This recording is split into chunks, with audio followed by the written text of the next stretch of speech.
Welcome to Education in Focus. I'm Eliana Kernodle. We have apps for ride sharing and vacation rentals, but now there's one for education too. Joining me to dig into this is the Center Square's Esther Wickham. So Esther, there's a school choice app now. What exactly is the idea behind this? Yeah, thanks for having me, Eliana. So these people are calling it the Uber of education. And essentially, it is a new school-based app called Edefy, Edefy, and it recently launched as part of another school choice alternative for parents. This past year, that's been a huge initiative with the Trump administration around rising, state alternatives aside from private or public education. And this is just another step in that direction. So the app called Edefy, essentially the goal is to connect families with teachers in the area. So essentially private, tutors, but on a more developed and professional level, they would go into this app and essentially look at the different kinds of teachers, choose which one, and then they would go to a nearby host site that would be a part of the Edefy company. And this is essentially known as pod schooling or micro schooling. And this is fairly a brand new thing. So the founder, James Bisenius, he created this about 10, 15 years ago, but it was just an idea. It was just a thought, something that they tested out with families and friends.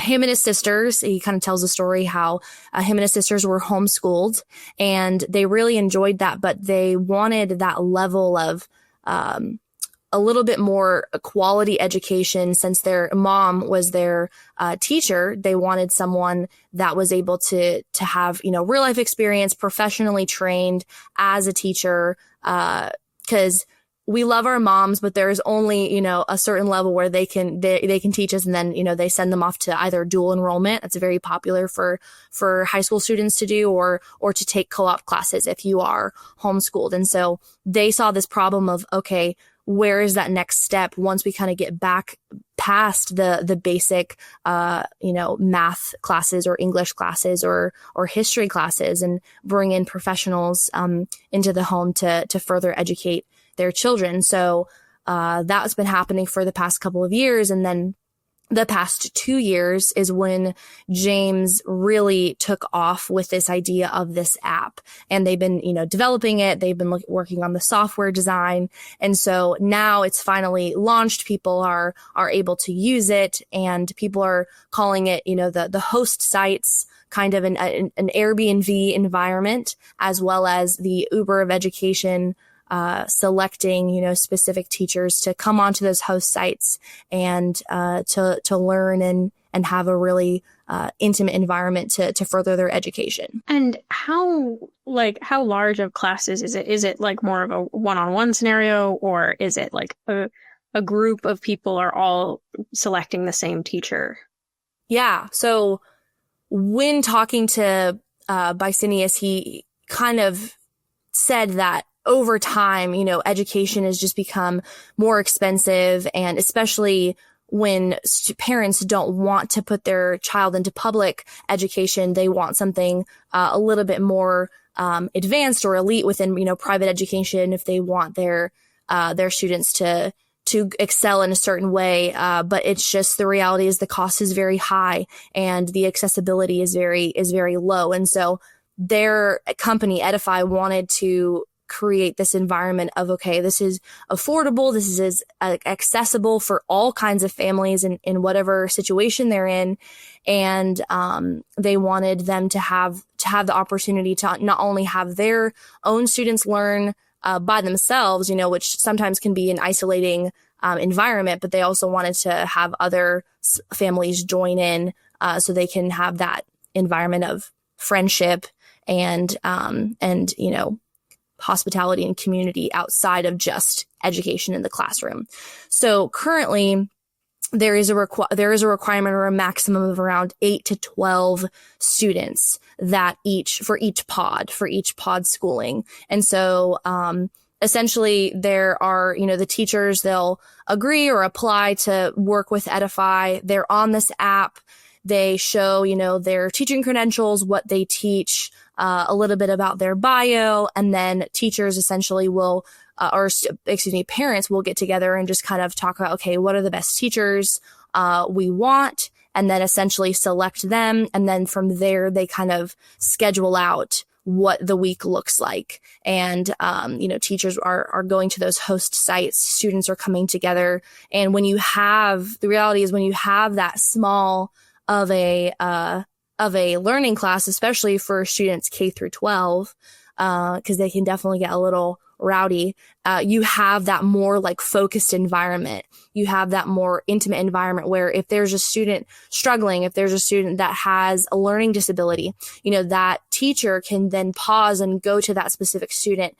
And instead of a class with 25 or 30 students where they don't have time or the bell's going to ring soon and they have to go on to the next class, these teachers are able to kind of pause and help each individual kid with wherever they're at within their education. Yeah, I know definitely from my own experience. I spent a year teaching fourth grade and I had about 25 students in my class. And I distinctly remember there being a day that about half of them were out. I don't remember if there was like some sickness going around or what, but having like half of that many students, I felt like it made such a huge difference to be able to actually work with the kids that were there, because even though 12 students to one teacher is still kind of a lot, it's way less than 25 for sure.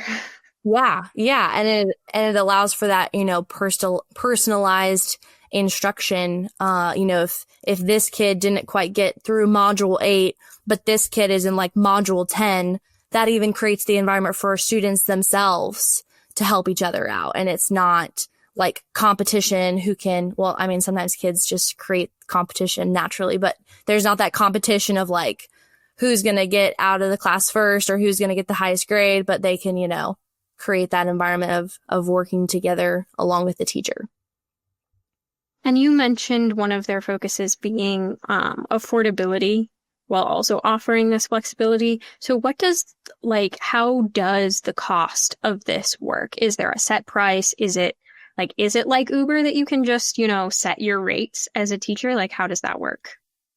Yeah. So again, Edefy was formed out of this idea that the government really monopolizes on education. And like I said, there's this inflation of tuition that we've seen, specifically from private education sectors. And this was not only, the founders' frustration, but also parents around the country. This frustration of the public education infrastructure.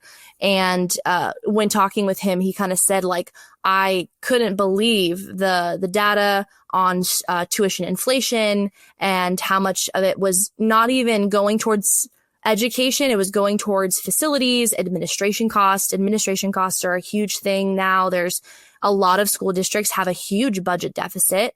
And a lot of times that deficit is based on stuff that isn't even going towards programs for students and education, but stuff outside of that. And so the cost of Edefy explained to me was really depending on supply and demand.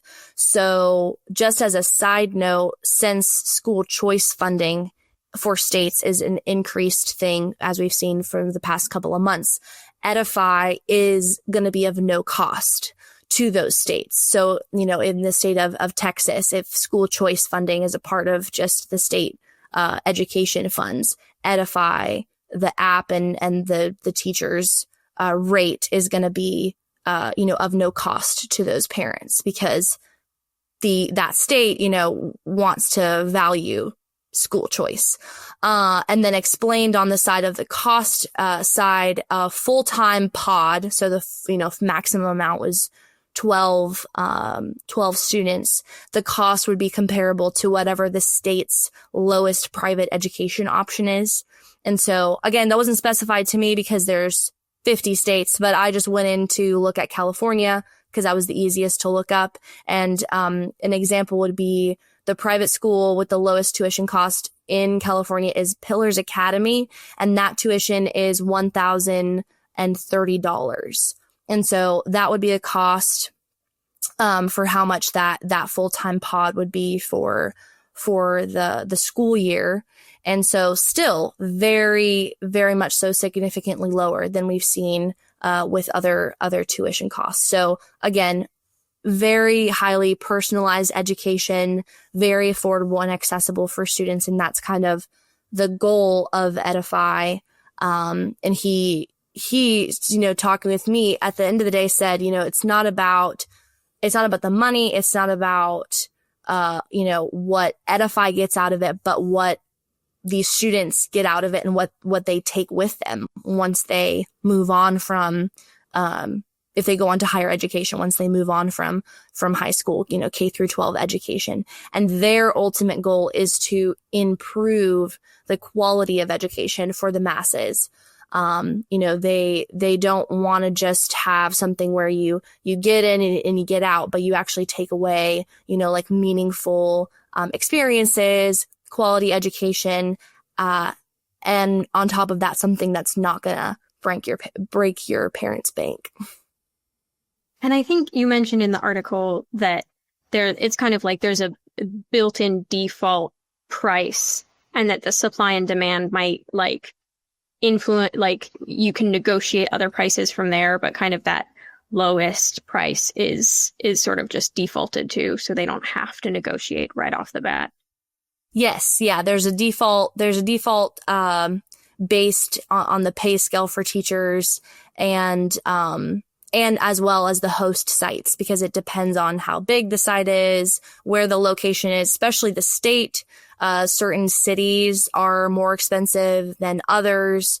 If you were to have, like here in California, a pod like in San Diego versus Bakersfield, California, that's like Southern California versus Central, like that pricing looks different. And so, yeah, that is a great factor to have. So parents, again, don't have to have that stress of like, okay, how much is this going to cost? Like they can just automatically focus on, okay, first we got to vet this teacher. Do we even like this teacher, or what are the other teachers that we want? And then from there they can, have that peace of mind that there is already this set system, so that they don't have to have that difficult and hard conversation. They can just focus on the kind of quality of education for their student and what their student is getting and learning when they drop them off at school each day. Well, Esther, thank you for your insights on this story. It'll be interesting to see, as this grows over time, if it